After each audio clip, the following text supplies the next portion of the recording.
सुशांत मामले में रिया चक्रवर्ती का बयान आया है और उसने कहा है कि मुझे न्याय व्यवस्था पर भरोसा है। रिया ने कहा है कि सच की जीत होगी और रिया चक्रवर्ती ने कहा है कि भरोसा है, मुझे न्याय मिलेगा। रिया चक्रवर्ती, जिसको प्राइम सस्पेक्ट के तौर पर इस समय देखा जा रहा है, यह भी समझा जा रहा है कि उसके अकाउंट से ट्रांजैक्शन हुआ है और उस ट्रांजैक्शन के संदर्भ में लोग शक की निगाहों से यह देख रहे हैं कि जब इतना बड़ा अमाउंट ट्रांजैक्शन हो सकता है तो हो सकता है यही रहा हो उस सब के पीछे जिसने आखिरकार सुशांत को वहां तक पहुंचा दिया। लेकिन एक बार आइए फिर से आज के इस विषय की तरफ रुक करने से पहले ये बात सुनते हैं। I have immense faith in God and the judiciary. I believe that I will get justice. Even though a lot of horrible things are being said about me in the electronic media, I refrain from commenting on the advice of my lawyers as the matter is sub judice. Satyamev Jayate. I have immense faith in God and the judiciary. I believe that I will get justice. Even though a lot of horrible things are being said about me in the electronic media, I refrain from commenting on the advice of my lawyers as the matter is sub judice. Satyamev Jayate. तो रिया चक्रवर्ती पहली बार अब इस तरीके से सार्वजनिक रूप में सामने आकर उन्होंने बयान दिया। उन्होंने कहा है मीडिया में कई तरह की बातें कहीं और लिखी जा रही हैं, लेकिन मुझे भरोसा है कि मुझे न्याय मिलेगा। हमारे संवाददाता हमारे साथ जुड़ रहे हैं, पीयूष और हमारी संवाददाता शिवांगी के पास पहले जाऊंगा। शिवांगी, तो आखिरकार ये समझ में आ रहा है कि अब सामने आकर बोलने की जरूरत पड़ी है रिया को, इसका मतलब उनको भी मामले की गंभीरता का एहसास अब हो चला है।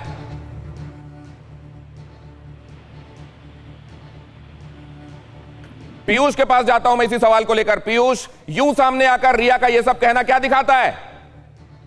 जी बिल्कुल दिनेश, ये बहुत ही गंभीर मामला है। अब उन्हें शायद समझ में आया है, इसी वजह से जब मीडिया ने उनके बारे में जब चलाया है कि इस मामले में जो परिवार है वो उनके खिलाफ एफआईआर बिहार में दर्ज करा चुका है और वो एक तरह से आरोपी के तौर पर सामने आ रही हैं। इसके बाद उनकी ओर से ये वीडियो जारी किया गया है। उनके जो वकील हैं उन्होंने ये वीडियो जारी किया है और उसमें साफ तौर पर रिया कह रही हैं कि उन्हें जस्टिस मिलेगा। उन्होंने सुप्रीम कोर्ट में याचिका दाखिल की है, लेकिन वो सिर्फ एक ट्रांसफर पिटीशन है और ट्रांसफर पिटीशन में ये मांग की गई है कि जो बिहार में एफआईआर दर्ज की गई है और जो जांच चल रही है उसे बॉम्बे ट्रांसफर कर दिया जाए। इसमें सीधे तौर पर यह है कि जब तक मुंबई में चल रही थी तब तक उन्हें कोई दिक्कत नहीं थी, लेकिन जैसे ही बिहार में एफआईआर दर्ज हुई और उसके बाद शिवांगी का रुख करना चाहूंगा जो बॉलीवुड में क्या चल रहा है इस वक्त और वहां मुंबई में क्या हालात हैं इस मुद्दे के मद्देनजर वो बताएंगे हमको। शिवानी, यूं रिया का सामने आकर यह बयान देना क्या क्या क्या बता रहा है?